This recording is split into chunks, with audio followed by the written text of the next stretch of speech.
میکنی به تا تو نگاه میکنی کار من آه کردن است. احسن. کلاغ دراره چشماتو، این چه نگاه کردن است؟ نگاهم با نگاهت کرد برخورد، به به خدا مرگت بده حالم به هم خورد. تموم شد نگاه ولم کنید.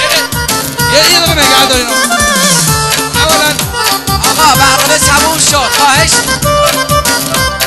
سود نزن. عزیزان دیر شده، باید بریم لالا کنیم، فردا بریم سر کار.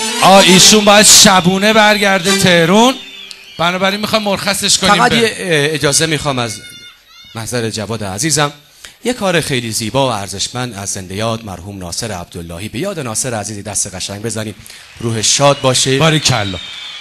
از دوستان شفیق من و جواد بود که خاطره ها باهاش داریم تو اجراهایی که در تهران و شهرستان مختلف با هم داشتیم. انشالله به حق این شبهای عزیز روحش قرین رحمت الهی انشالله قرار بگیره. یه کار زیبا تقدیم کرده به ساحت مقدس مولا علی علیه السلام.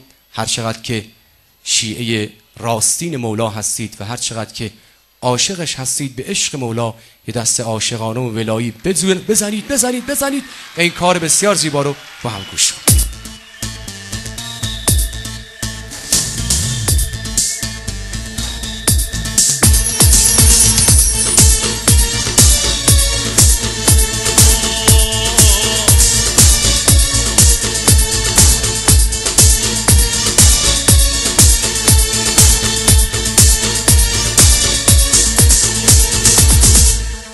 علی ای احمد ثانی، به رجعت بالها بکن.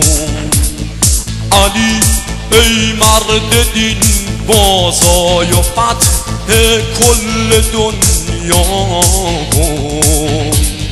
تمنای وصال تو همیشه در زمان جاری.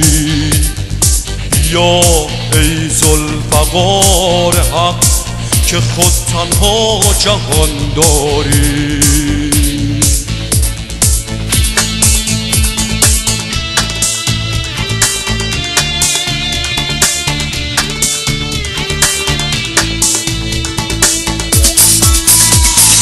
امین حکمت احمد علی دار علم جان. بیا ای زاده کعبه، بیا ای حکمت ایمان.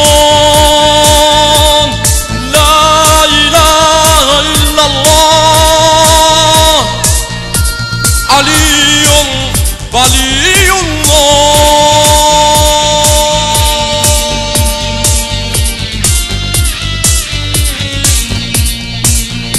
بسیار متشکرم، ممنون. درود بر شما. باریکلا باریکلا. نگفتم این چه آقاییه، نگفتم این حالش خوب باشه کمکش کنین، میتونه مثل آدم حسابیان برنامه اجرا کنه. این مرد انقدر گله، انقدر خوبه که اگه همه گلای عالمم به پاش بریزیم باز جوراباش بو میده. خودش دوست داره بعد اذیتش کنه. پسرشو برده پیش دکتر روانشناس، میگه آقای دکتر پسرم دیوونه شده، کارهای عجیب غریبی میکنه. دکتر بهش گفت تو اصلا نگران نباش، من دکترم الان امتحانش میکنم. بهش گفت پسرم این آبکشو بگیر برو آب بیارم و جون. گفت آقای دکتر پسرم خسته است، بده خودم میرم میارم. این باز اومده به من.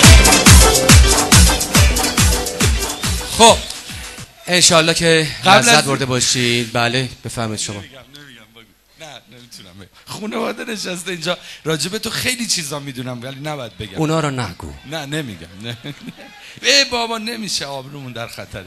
عرضم بزرگتون که خیلی خوشحالم از این که در این شبها